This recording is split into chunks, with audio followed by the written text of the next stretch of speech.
अरु वो सब सोच ही रहा होता है कि तभी उसे जॉन का कॉल आता है।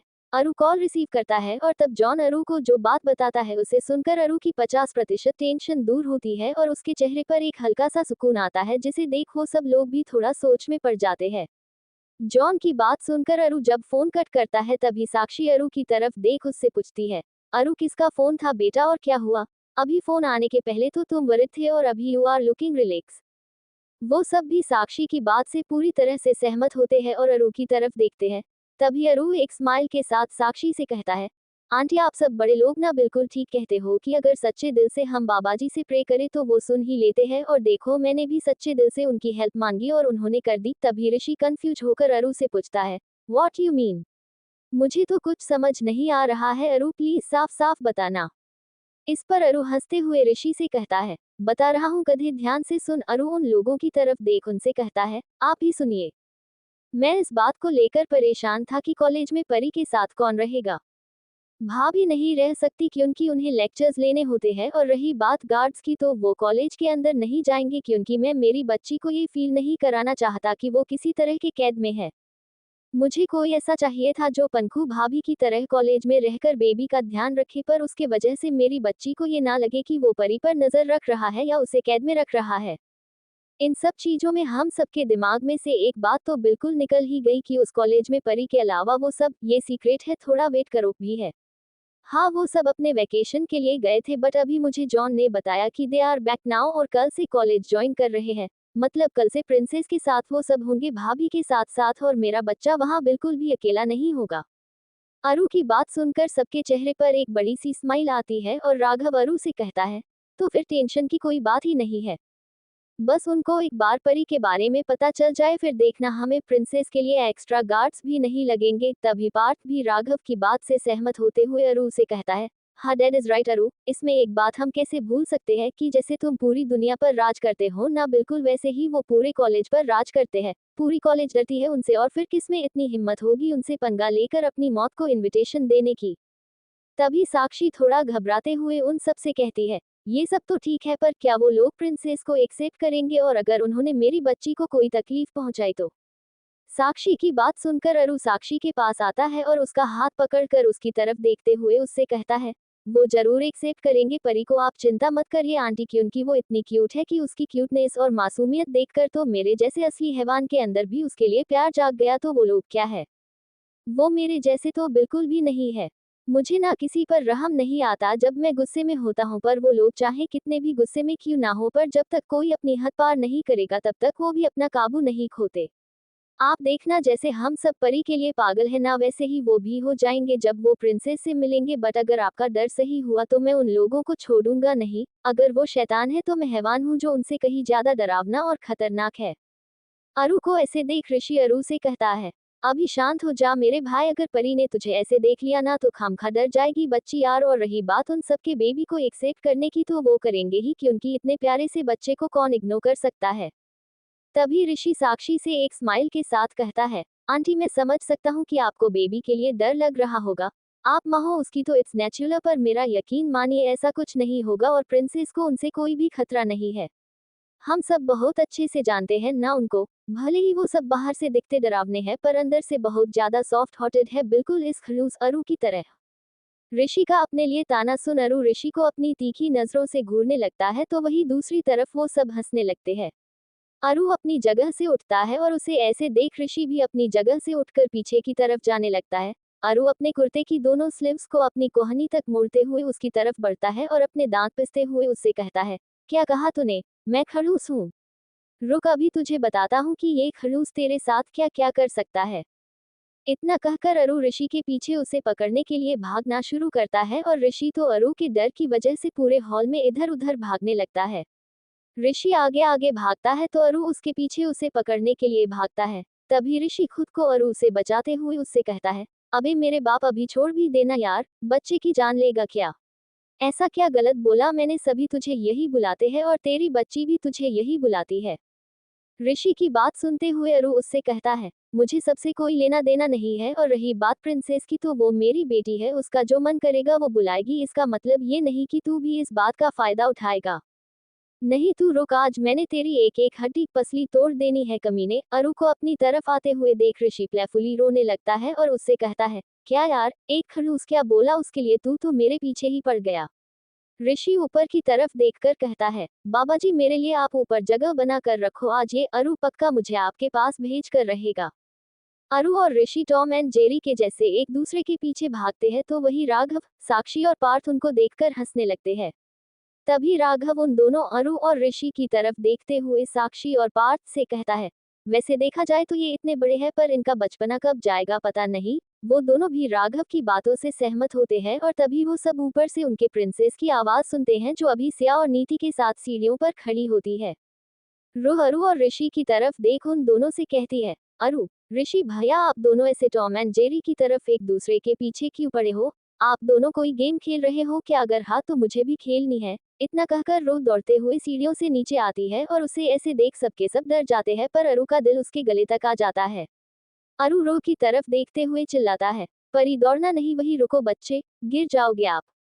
अरु की बातों को अनसुना करते हुए रूह नीचे की तरफ आती है और अरु भी उसकी तरफ दौड़ता है। जब रूह अरु को सीढ़ियों के पास देखती है बिना कुछ सोचे समझे वो बची हुई 2 सीढ़ियों पर से नीचे कूद जाती है और सही समय पर अरु उसे अपनी बाहों में थाम लेता है।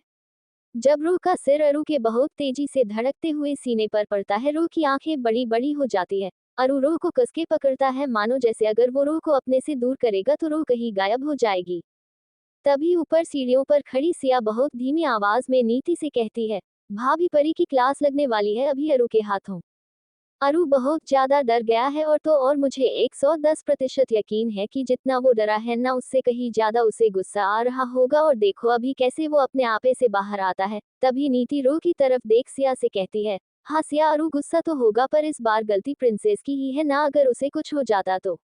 ये लड़की ना दिन ब दिन बहुत जिद्दी होते जा रही है और उस पे अपने हेल्थ के साथ खेल रही है। उसे डांट तो पड़नी चाहिए ना, वरना वो बिल्कुल नहीं सुनेगी किसी की बात और खुद को हट करेगी। सिया भी नीति की बातों से सहमत होती है और वो दोनों भी नीचे की तरफ आती है तो वही दूसरी तरफ अरु रूह को धीरे से सोफे पर बिठाता है और उसके हाथ और पैरों को देखने लगता है कि उसे लगी है या नहीं। तभी रूह अरु की तरफ देख उससे कहती है, अरु मैं बिल्कुल ठीक हूँ, मुझे बिल्कुल नहीं लगी। इससे पहले कि रूह अपनी बात पूरी करे अरु रूह पर थोड़ी ऊंची आवाज में चिल्लाते हुए कहता है, चुप एकदम चुप। मैंने बोला था ना आपसे कि दौड़ना नहीं सीढ़ियों से, बट हमें तो सुननी ही नहीं है ना।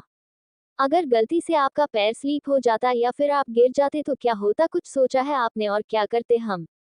नहीं, आपको तो बस हर वक्त मस्ती ही करनी होती है ना। जब मैंने आपको बोला है कि आपको अपना ध्यान रखना है तब आप क्यों नहीं सुनते हो मेरी बात? अच्छा लगेगा आपको अगर अरु और सब लोग रोएंगे तो बोलो। रूह अपना सिर नामे हिलाती है और नीचे की तरफ देखती है। तभी अरु उसके छोटे से चेहरे को अपने हाथों में पकड़ते हुए धीमी और नर्म आवाज में उससे कहता है, तो प्लीज बेबी आप ऐसे खुद के साथ मत खेलो ना। अभी आपने सुना ना कि मेरी हॉट बिट्स कितनी तेज हो गई थी। अगर आपको कुछ हो गया तो मैं क्या करूंगा और कैसे रहूंगा आपके बिना? तो प्लीज मेरा बच्चा, अपने लिए ना सही तो मेरे और आपकी फैमिली के लिए आप मेरी बात मानोगे और रखोगे ना खुद का ध्यान? अरु की बात सुन रूह झट से अपना सिर ऊपर नीचे हाँ में हिलाती है। तभी अरु उसके माथे पर किस करते हुए उससे कहता है, मेरा बेबी अभी चलो, आपको सोना नहीं है क्या? इट्स क्वाइट लेट बेटा और कल से तो आपको कॉलेज जाना है ना, तो अभी let's go to grab you a beauty sleep. रूह सबको गुड नाइट बोलती है और अरु उसे उसके रूम में लेकर जाता है तो वही सभी अपने अपने रूम में चले जाते हैं। सिया और ऋषि भी गेस्ट रूम में चले जाते हैं। इधर रूह के रूम में अरु उसके कपड़े चेंज करके आता है और देखता है कि रूह उसके अरु फोन में देखकर कुछ क्यूट क्यूट सी शक्लें बना रही होती है और उसे देख अरु के चेहरे पर एक स्माइल आती है और तभी अरु रूम का दरवाजा अंदर से लॉक करके रूह की तरफ आता है। अरु रूह की तरफ देख उससे पूछता है, ये क्या हो रहा है और आप क्या कर रहे हो मेरे फोन में देखकर मेरा नौटी शैतान? तभी रूह अरु की गोद में बैठकर उसे फोन दिखाते हुए उससे कहती है, मुझे ना कुछ सेल्फीज लेनी थी पर ना मुझे अकेले नहीं करना, आप भी आओ ना अरु मेरे साथ, हम दोनों की बहुत सारी सेल्फीज लेंगे। रूह की बात सुन अरु रूह के गाल पर किस करते हुए उससे कहता है, जैसा आप चाहो प्रिंसेस, लाइए मैं हम दोनों की ढेर सारी सेल्फीज क्लिक करता हूँ, क्योंकि अगर आप करने लगे तो आपके छोटू हैंड्स में पेन होने लगेगा। रूह अरु को उसका मोबाइल थमा देती है और अरु भी रूह के कमर में अपना हाथ डालकर उसे ठीक से पकड़ लेता है। अरु रूह के साथ बहुत सारी सेल्फीज क्लिक करता है। कुछ में अरू रो के माथे पर किस कर रहा होता है तो कुछ में उसके गालों और नाक पर, तो वही दूसरी तरफ रो भी सेम अरू के गालों और नाक पर किस करते हुए अपनी सेल्फीज खिंचाती है। कुछ सेल्फीज में अरू रो के गले पर भी किस करता है तो कुछ सेल्फीज में वो दोनों बहुत करीब होते हैं। अभी ये आप लोगों पर है कि आपको कैसे पोज चाहिए वो आप सोचो। सेल्फीज के बाद अरू उसका फोन साइड में रख देता है और रो की होंठों की तरफ देखता है। बिना कुछ कहे अरू रो के होंठों पर अपने होंठ रख देता है और उसे पैशनेटली किस करने लगता है और रो भी उसे इक्वल रिस्पांस करती है। कुछ देर बाद अरू उसके होंठों को छोड़ देता है और बेड पर लेट जाता है और रो को अपने बाहों में लेकर उसके माथे पर किस करता है और उससे कहता है, good night my baby love. रो भी अरू के सीने पर किस करती है और उससे कहती है, गुड नाइट अरू। ऐसे ही थोड़ी देर में वो दोनों सो जाते हैं। रात के करीब 2:10 पर अचानक से अरू का फोन बजने लगता है, जिसकी वजह से अरू की नींद खुलती है। एक डॉक्टर होने की वजह से पहले से ही उसकी नींद काफी कच्ची होती है, जो किसी की एक हल्की सी आहट से भी खुल सकती है। अरू झट से अपना फोन रिसीव करता है ताकि रो की नींद न टूटे। अरू अपनी आंखों को बंद रखते हुए ही फोन पर अपनी नींद भरी धीमी आवाज में कहता है, हेलो। जब दूसरी तरफ से उसे कोई कुछ बताता है तभी अरू अपने पूरे होश में आते हुए अपनी कोल्ड आवाज में कहता है, मैं 1 घंटे में हॉस्पिटल पहुंच रहा हूं और डॉक्टर ऋषि भी मेरे साथ ही है। हम दोनों आ रहे हैं, तब तक ओटी रेडी करके रखो और सब प्रिपरेशंस भी। मुझे टाइम पर कोई भी इतनी सी भी गड़बड़ नहीं चाहिए, समझे। इतना कहकर अरू फोन कट कर देता है और तभी उसे ऋषि का एमएसजी आता है कि वो उठ चुका है और नीचे रेडी होकर उसका वेट करेगा। अरू फोन में टाइम चेक करता है और अपना फोन टेबल पर रख देता है। फिर उसका ध्यान रो पर पड़ता है, जो किसी छोटे से बच्चे की तरफ अरू के ऊपर उसके सीने से चिपक कर सो रही होती है। अरू को बहुत बुरा लगता है और वो रो के माथे पर किस करते हुए उससे कहता है, आई एम वेरी सॉरी बच्चे, बट इट्स इमरजेंसी और अरू को जाना पड़ेगा बेबी, पर डोंट वरी मैं आपको कॉल करूंगा ना। अरू एक बार फिर रो के माथे पर किस करता है और बहुत धीरे से उसे बेड पर सुलाता है और रो को कंबल से ढककर बाथरूम चला जाता है। 10 मिनट बाद अरू फ्रेश होकर रूम में आता है और जल्दी से अपने कपड़े चेंज करता है। पूरा रेडी होकर वो अपनी जरूरत की चीजें ले लेता है, जैसे उसका फोन, रुमाल, वॉलेट, व्हाट्सएप। लास्ट में अरू अपने शूज पहनता है और रो की तरफ देख मन में सोचता है, मैं बेबी को ऐसे रूम में अकेले छोड़कर नहीं जा सकता।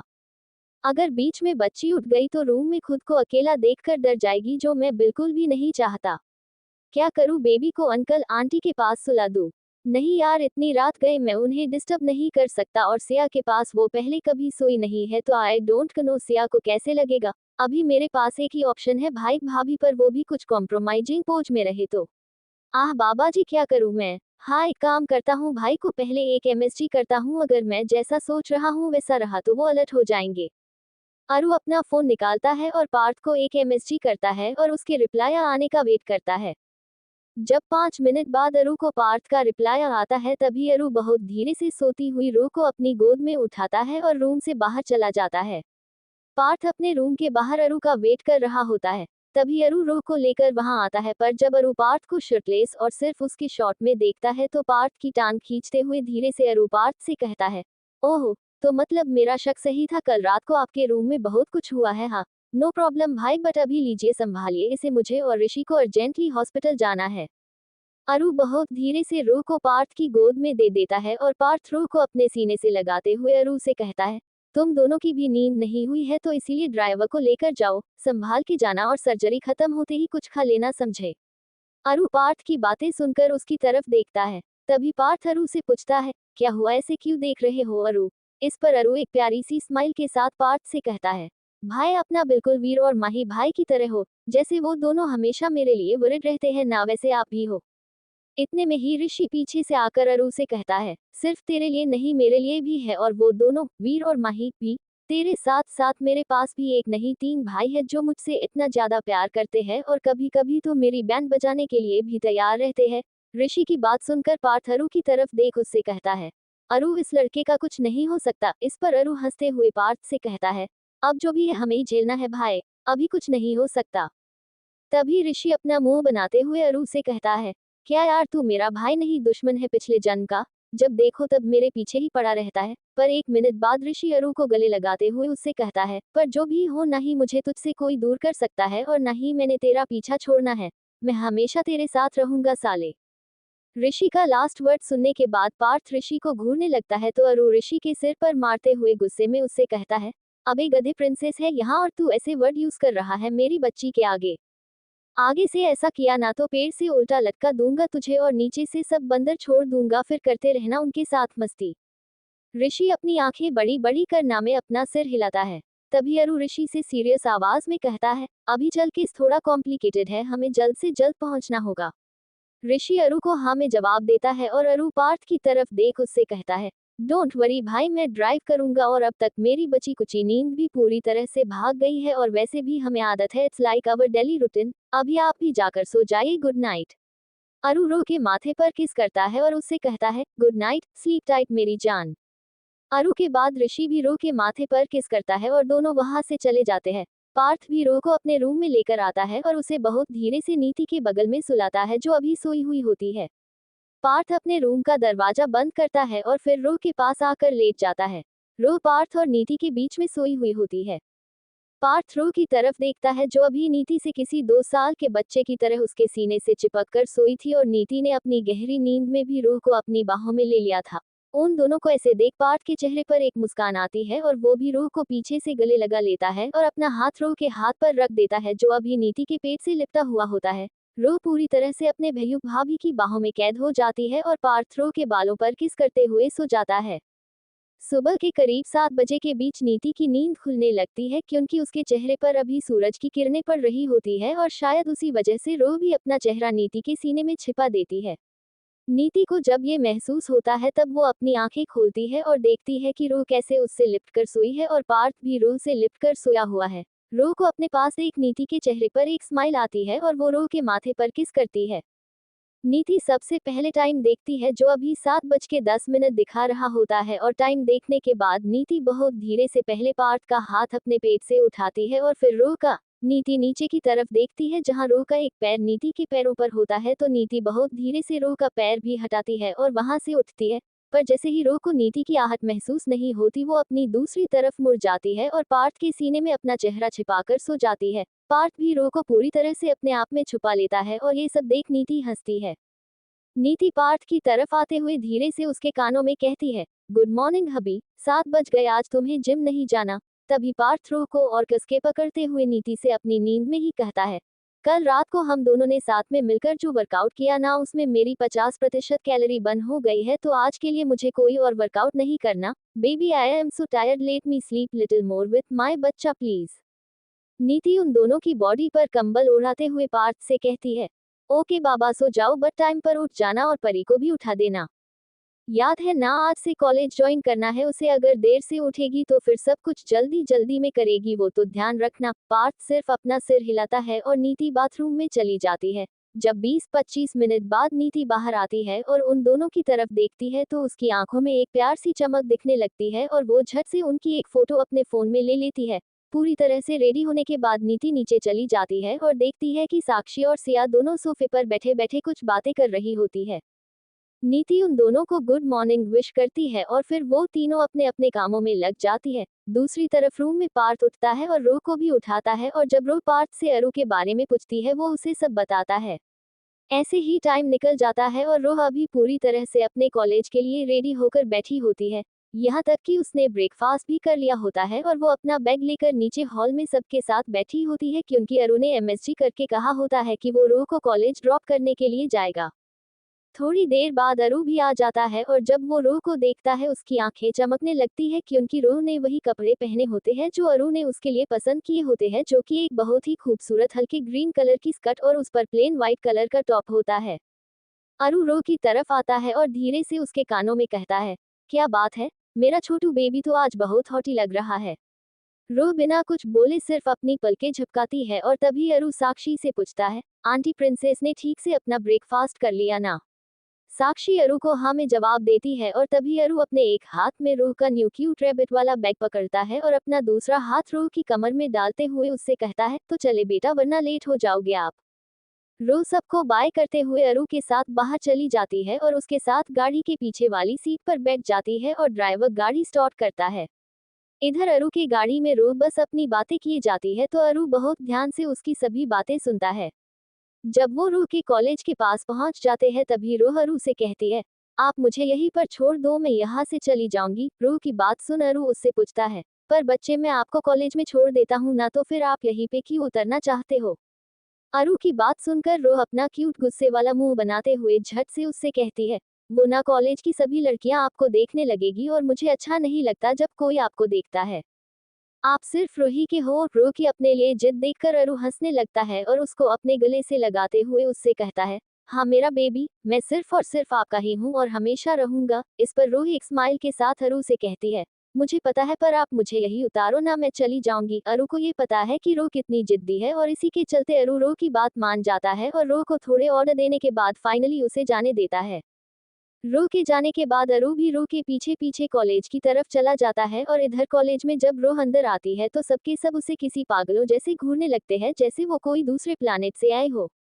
रो सबकी नजरों को अनदेखा करते हुए आगे की तरफ बढ़ती है कि तभी उसकी कानों पर दो लड़कियों की आवाज पड़ती है जो बहुत डरी सहमी सी आपस में ही बातें कर रही होती है। उसमें से एक लड़की दूसरे लड़की से कहती है, तूने देखा ना कि वो लोग वापस आ गए हैं। अभी जो भी उनके नजरों में आएगा उसका बैंड बजना कंफर्म है, अब तो भगवान ही बचाए हमें उन शैतानों से। वो दूसरी लड़की भी अपना सिर हिलाती है और ये सब सुनकर रो बहुत ज्यादा कंफ्यूज होती है। रो धीरे से उन दो लड़कियों की तरफ आते हुए उनसे अपनी प्यारी सी पर धीमी और डरी हुई आवाज में पूछती है, एक एक्सक्यूज मी दी। वो दोनों रो की तरफ देखती है, तभी रो उनसे आगे पूछती है, वो आप दोनों अभी किसके बारे में बात कर रहे थे। तभी उन दो लड़कियों में से एक लड़की रो की तरफ देख उससे कहती है, अरे तुम तो वही न्यू स्टूडेंट हो ना जो 2 हफ्ते पहले पंखुड़ी मैम से टकराई थी। 2 हफ्तों से कहाँ थी तुम। अच्छा छोड़ो, तुम इस कॉलेज में नई हो इसीलिए तुम्हें पहले से ही वार्न कर रही हूँ कि चाहे जो भी हो पर कभी डेविल्स ग्रुप का नाम के आगे मत जाना वरना बहुत पछताओगी। ये कॉलेज जितना स्टडी के लिए फेमस है ना उससे कहीं ज्यादा ये रैगिंग्स के लिए फेमस है। यहाँ पर सबसे ज्यादा रैगिंग होती है और वो भी न्यू स्टूडेंट्स की जो डेविल्स करते हैं। डेविल्स को रोकने की हिम्मत किसी में भी नहीं है। यहाँ तक कि सब प्रोफेसर और प्रिंसिपल डरते हैं उनसे क्योंकि वो लोग बहुत ज्यादा पावरफुल है और पूरी कॉलेज उनसे ही चलती है। डेविल्स का जो लीडर है उसके डैड और फूफा जी ट्रस्टी है इस कॉलेज के और इसीलिए ये कॉलेज भी उनकी ही है। देखो तुम बहुत प्यारी और छोटी सी हो इसीलिए मैं तुम्हें समझा रही हूँ कि गलती से भी उनके आगे नहीं आना वरना वो तुम्हारी लाइफ नर्क से भी बदतर बना देंगे। रूह उस लड़की की बात सुनकर बहुत डर जाती है और उस लड़की की तरफ देख उससे कहती है, थैंक यू दी मुझे बताने के लिए, मैं ध्यान रखूंगी। इतना कहकर रूह आगे की तरफ बढ़ती है और अपने ही धुन में रहते हुए बाबा जी से कहती है, बाबा जी मतलब यहाँ पर भी रैगिंग होती है जैसे मेरे स्कूल में होती थी। बहुत कुछ गंदा गंदा करवाते हैं वो लोग और मेरे साथ तो ये कई बार हुआ है। अगर अभी भी हुआ तो नहीं नहीं, मैं उन लोगों के आगे ही नहीं जाऊंगी। बेचारी बच्ची ना चाहते हुए भी अनजाने में उसी तरफ बढ़ रही थी जिस तरफ उसे नहीं जाना था। उन दोनों लड़कियों ने रूह को उधर जाता देखा और तभी उसमें से एक लड़की दूसरी लड़की की तरफ देख उससे कहती है, अरे यार अभी तो इसे समझाया फिर भी ये इसी तरफ क्यों जा रही है। मरना है क्या इसे इतने जल्दी। रूह को उस तरफ जाते देख सभी स्टूडेंट्स डर जाते हैं और इतने में पंखू भी वहां आ जाती है, पर जब वो रूह को डेविल्स की तरफ जाते हुए देखती है तब उसकी सांसें भी अटक जाती है। पंखू रूह को रोकने के लिए उसकी तरफ जाने ही वाली होती है कि तभी कोई उसका हाथ पकड़कर उसे रोक लेता है।